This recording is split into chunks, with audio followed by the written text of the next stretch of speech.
ઓમ નમો નારાયણ.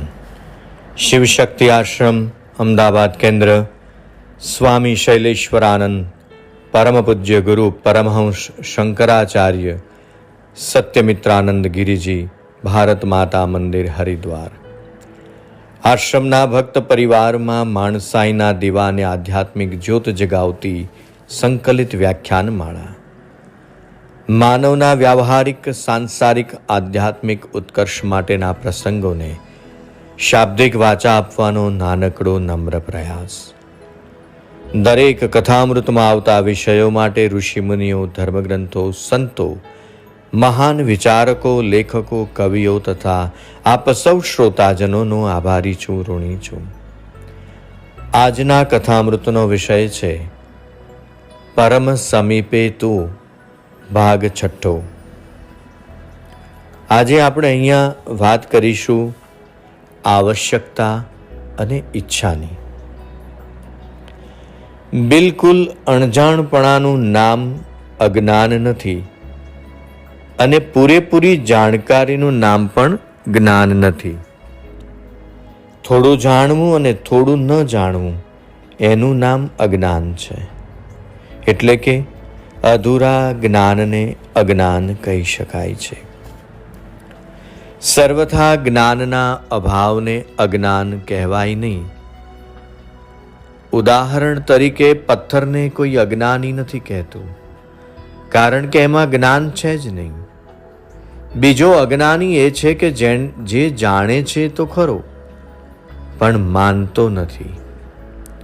જો એ જેવું જાણે છે એવું જ માની લે અને એ જ પ્રમાણે આચરણ કરે તો એનું અજ્ઞાન સદંતર દૂર થઈ જાય છે. એમાં ન તો કોઈની પાસે જવું પડે છે, ન શીખવાની જરૂર છે. મનુષ્ય શું જાણે છે? એ જાણે છે કે શરીર, કુટુંબ, સંસાર એ બધું જ પહેલાં ન હતું અને હવે પછી પણ નહીં રહે. પરંતુ હું તો પહેલા પણ હતો અને શરીર નહીં રહે તે પછી પણ રહેવાનો છું. પરંતુ આ વાતને આપણે માનીએ છીએ ક્યાં? આપણે તો શરીર અને સંસારને રાખવા ઈચ્છીએ છીએ. આપણે ઈચ્છીએ છીએ કે શરીર નિરોગી રહે, ધન સંપત્તિ આવી જાય અને આદર સત્કાર થતો રહે. પરંતુ એ તો કહો કે કોણ નથી જાણતું કે જે શરીર અને નામને લઈને આપણે આ બધું ઈચ્છીએ છીએ. એ શરીર અને નામ પહેલા પણ હતા પણ આજે હવે એ યાદ નથી. એવી જ રીતે આ શરીર અને નામ પણ યાદ નહીં રહે. જેને માટે આપણે દિવસ અને રાત પરિશ્રમ કર્યા જ કરીએ છીએ, આનું નામ અજ્ઞાન છે. જે કાંઈ કરો તે બીજાને માટે કરો, સંસારને માટે કરો. સંસાર પાસેથી મને કશું જ નહીં મળે, આ પાકો સિદ્ધાંત માની લો. કારણ કે હું નિત્ય છું અને સંસાર અનિત્ય છે. સંસાર પાસેથી મને કશુંક મળશે એવું વિચારવું જ અજ્ઞાન છે. તેમ છતાંય રાત દિવસ સંસારને પ્રાપ્ત કરવાને માટે પરિશ્રમમાં રચ્યા પચ્યા રહીએ છીએ. પરંતુ જે આપણું પોતાનું છે, સ્વયંનું છે અને મળી શકે તેવું છે, એને માટે પરિશ્રમ કરતા જ નથી. આ સિદ્ધાંતની વાત છે. એક બીજી વાત લઈએ, તમે ધ્યાન રાખીને સાંભળો, સમજજો. મનુષ્યની અંદર ઈચ્છા હોય છે. એ ઈચ્છાના 2 ભાગ છે. એક હોય છે ઈચ્છા એટલે કે કામના, અને એક હોય છે આવશ્યકતા. ઉદાહરણ તરીકે જેમ કે ભૂખ લાગે તો ભૂખમાં ખાદ્ય પદાર્થની આવશ્યકતા હોય છે જેથી પ્રાણ ટકી રહે. એવી જ રીતે તરસ લાગે ત્યારે પાણીની જરૂર પડે છે. પરંતુ આ કામના અથવા ઈચ્છા એ શું છે? ઈચ્છા તો હોય છે કે ભોજન અત્યંત સ્વાદિષ્ટ હોય, મીઠાશવાળું હોય, ઉત્તમ હોય, પાણી પણ શીતલ અને મધુર હોય. ભૂખ વાતો કરવાથી તો મટતી નથી. એ તો ખાવાથી જ મટશે, પરંતુ ઈચ્છા વિચારથી શમી જાય છે. જેમ કે અમુક ખાદ્ય પદાર્થ સ્વાદિષ્ટ તો છે પણ કુપથ્ય છે, તેથી તમે નહીં ખાઓ, કારણ કે એનાથી રોગ વધશે. આ તો એક માત્ર દ્રષ્ટાંત થયું. મૂળ વાત એ છે કે જેવી રીતે શરીરને ભોજનની આવશ્યકતા છે, એવી જ રીતે સ્વયંને પરમાત્માની જરૂર છે, આવશ્યકતા છે. સંસાર તો માત્ર ઈચ્છા જ છે, આવશ્યકતા છે જ નહીં.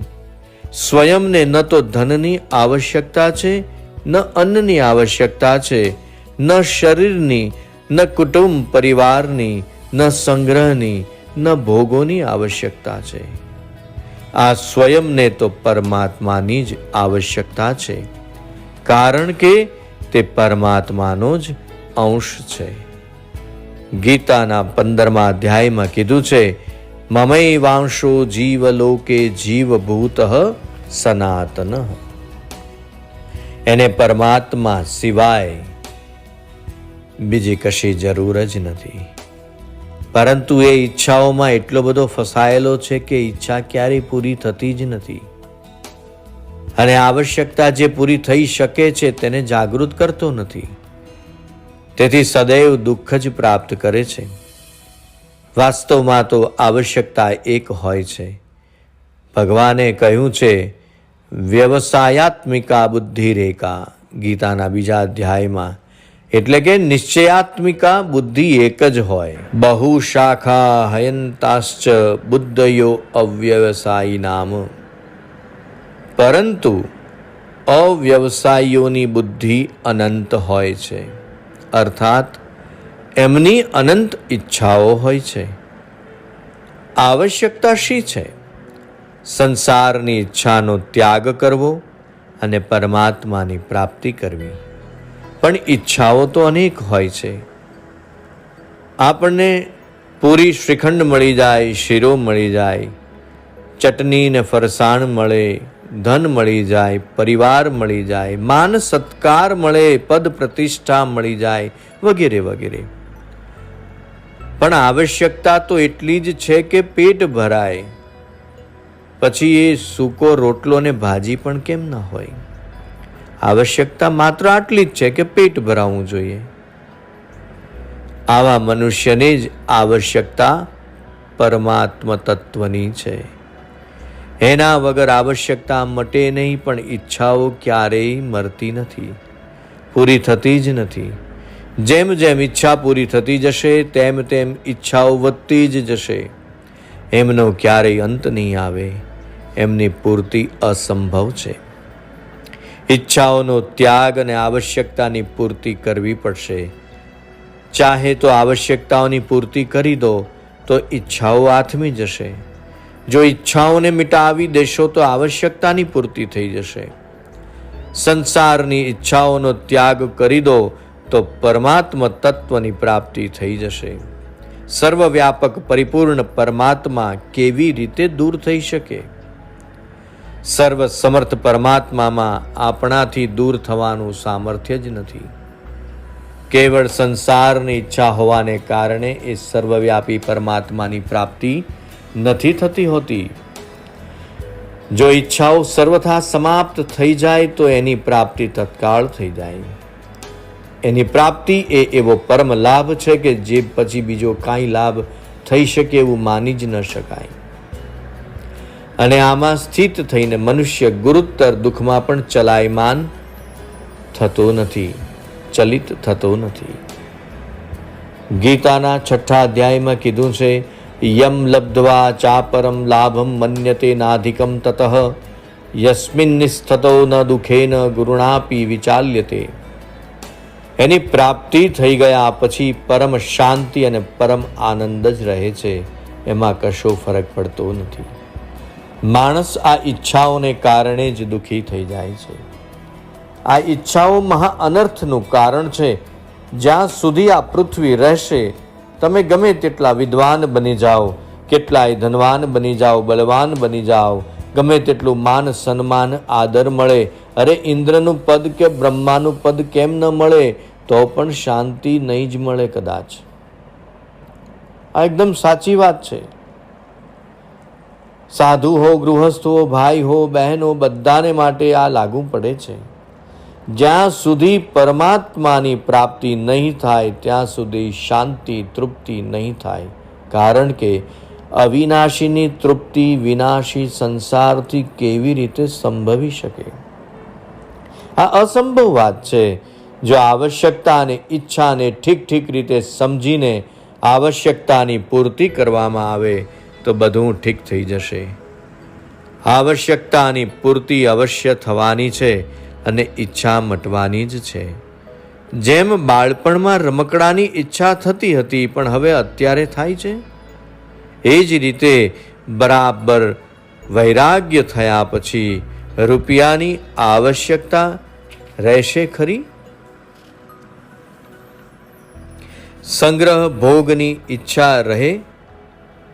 જૂની ઈચ્છાઓ સંતોષાતી જાય છે પણ નવી ઈચ્છાઓ જાગૃત થયા જ કરે છે. ઈચ્છા થાય છે કે એક ગાડી આવી જાય ને પછી એના માટે ગેરેજ પણ થઈ જાય, એમાં ટ્યુબ, ટાયર, સ્પેર પાર્ટ્સ વગેરે જોઈશે. ઈચ્છાઓ વધતી જ રહેવાની. જીમી પ્રતિલાભ લોભ અધિકાય, એમનો અંત ત્યારે જ થશે જ્યારે આવશ્યકતાઓની પૂર્તિ થઈ જશે, એટલે કે પરમાત્માની પ્રાપ્તિ થઈ જશે. સૌથી પહેલાં જેટલા ભાઈ બહેનો આ સાંભળી રહ્યા છે તે પોતાની જાતને પૂછે કે અમારે શું જોઈએ છે. અરે આપણામાંથી ઘણાને તો એ જ ખબર નહીં હોય કે એમને શું જોઈએ છે. કોઈ ધનને ચાહે છે, કોઈ પુત્ર ચાહે, કોઈ માન આદર ઈચ્છે છે, કોઈને પદ પ્રતિષ્ઠા જોઈએ છે, કોઈને પતિ જોઈએ છે, કોઈને પત્ની જોઈએ છે. પરંતુ જેને ક્યારેક ચાહો છો ને ક્યારેક નથી ચાહતા તે આપણી અસલી ચાહ જ નથી. આપણી ચાહના તો સદાય રહેશે. રાત હોય કે દિવસ, સુખ કે દુઃખ, સંપત્તિ હોય કે વિપત્તિ, આપણી ઈચ્છા અથવા આવશ્યકતા છે. કામના આપણી ચાહ નથી. એ તો શરીર, ઇન્દ્રિયો, મન, બુદ્ધિ અને પ્રાણની ચાહના છે. એ આપણી નથી. તો પ્રશ્ન એ થાય કે આ ઈશ્વર અંશ જીવ અવિનાશી ચેતન અમલ સહજ સુખ રાશિ, આ જીવ બંધાયો કેમ? તો એનો જવાબ એ છે કે એટલા માટે બંધાયો છે કે એણે સંસારની ઈચ્છાને મુખ્યતા આપી દીધી અને પરમાત્માની આવશ્યકતા જ ભૂલી ગયો.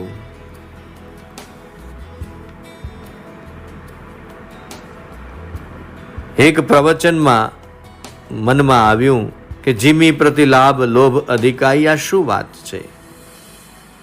જેમ કે 10 રૂપિયા વાળાને 100 રૂપિયાની ઈચ્છા થાય, 100 વાળાને 1000ની ઈચ્છા થાય, 1000 વાળાને 10,000ની ઈચ્છા થાય, તો જવાબ એ આવે છે કે રૂપિયાનો સ્વીકાર કરવાથી જ રૂપિયાની ઈચ્છા થઈ. રૂપિયાનું મહત્વ અંતઃકરણમાં આવ્યું ત્યારે રૂપિયાની ઈચ્છા પેદા થઈ. જો રૂપિયાની ઈચ્છા જ ન કરીએ તો ઈચ્છા વધવાનો કોઈ પ્રશ્ન જ ઊભો થતો નથી. એવી જ રીતે ભણવાની ઈચ્છા એને થતી હોય છે. જે કાંઈ થોડું ઘણું ભણ્યો છે તે વધારે ભણવા લખવાની ઈચ્છા ધરાવતો થઈ ગયો. જે ભણ્યો જ નથી એને ભણવાની ઈચ્છા જ નથી, એને વધારે ભણવાની ચાહના થવાની જ નથી, એને ભણતરની કમી જ નથી. ભણેલા ગણેલાને જ વધારે ભણતરની કમી હોય છે. એ જ રીતે ધનવાનોને જ ધનની ખેંચ નડે. જેની પાસે રૂપિયા છે જ નહીં અને રૂપિયા પૈસાની ઈચ્છા જ નથી તેને રૂપિયાની કમી કે ખેંચ હશે જ નહીં. એટલે સંસારની ઈચ્છાને કારણે જ અભાવ અને ઓછાપણું કમી થયા કરે છે. હવે પ્રશ્ન એ છે કે આ જડતાથી, આ ઈચ્છાઓથી છૂટવું કેમ? તો એનો જવાબ છે કે મનુષ્યનો જડતા સાથે સંબંધ છે જ નહીં. એણે સંબંધને માની લીધો છે અને આ ચેતનનો જડની સાથેનો સંબંધ જ અનર્થનો હેતુ છે. આ મૂળ વાત છે. ભગવાને મનુષ્યને સ્વતંત્રતા આપી છે. નરક સ્વર્ગ અપવર્ગ નિષેની, જ્ઞાન વિરાગ ભક્તિ સુખ દેની. મનુષ્ય નરક સ્વર્ગ અને 84 લાખ યોનિઓમાં જઈ શકે છે. જ્ઞાન વૈરાગ્ય ભક્તિ પણ પ્રાપ્ત કરી શકે છે. આ એની સ્વતંત્રતા છે. આપણે એ સ્વતંત્રતાનો દુરુપયોગ કર્યો, એથી જ તે ફસાઈ ગયો. અને હવે જો એ સ્વતંત્રતાનો દુરુપયોગ કરે, આવશ્યકતાની પૂર્તિ કરે, ઈચ્છાઓનો ત્યાગ કરે, તો બિલકુલ સુંદર કામ થઈ જાય છે. એમાં લેશ માત્રને શંકા નથી. પ્રભુ આપણને એમ નથી કહેતો કે તમારી પાસે સાધનો ન હોય તો પણ તણાઈને પણ યજ્ઞ કરો. પ્રભુ આપણને એમ નથી કહેતો કે તમે પત્ની છોકરાઓ બધાને રખડાવીને ત્યાગી થઈ જાઓ. પ્રભુ આપણને એમ નથી કહેતો કે તમે શિયાળામાં બરફમાં બેસો ને ઉનાળામાં અગ્નિની ધૂણીઓમાં તપો. પ્રભુ આપણને એમ નથી કહેતો કે તમે ઉપવાસો કરીને ભૂખે મરી જાઓ. પ્રભુ આપણને એમ નથી કહેતો કે તમારા સંસાર વ્યવહારમાં પૂળો મૂકી દો. પ્રભુ આપણને એમ નથી કહેતો કે તમારા સુખને ફનાફાત્યા કરી નાખો. અને પ્રભુ આપણને એમ પણ નથી કહેતો કે તમે વગર કારણે રીબાઈને મરો. પણ તે પરમ દયાળુ પવિત્ર પરમ પિતા તો માત્ર એટલું જ કહે છે કે તમારી દરેક ઈચ્છાઓ મને સોંપી દો, તમે મારા શરણે આવો, પ્રભુની ઈચ્છામાં તમે આવી જાઓ, એવું કહી રહ્યા છે. દુનિયાના સર્વ ઉત્તમ ધર્મોનો સાર એ જ છે ને, એમાં જ પ્રભુ રાજી છે. મોટા મોટા યજ્ઞ, બહુ દાન, ઘણા પ્રકારની દેહ કષ્ટી એ પ્રભુ નથી માંગતો. પણ તે અખંડ દયાળુ પ્રભુ તો સર્વદા આપણું સુખ જ ઈચ્છે છે. ભક્તોના સુખમાં જ તો તે રાજી છે. તે માટે તેણે ભગવદ ઈચ્છાને આધીન થવાનો સહેલામાં સહેલો ને ઉત્તમમાં ઉત્તમ ધર્મ આપણને આપ્યો છે. માટે ભાઈઓ, જમીનના અને આસમાનના માલિક, ચંદ્ર સૂર્યના બનાવનાર, કોટી સૂર્યના જેવા તેજોમય, જેની ગતિનો કોઈ પાર પામી શકતું નથી, એવા પરમ દયાળુ પરમાત્માને શરણે જઈ પ્રેમથી ભગવદ ઈચ્છાને આધીન થવાનું બળ મેળવો.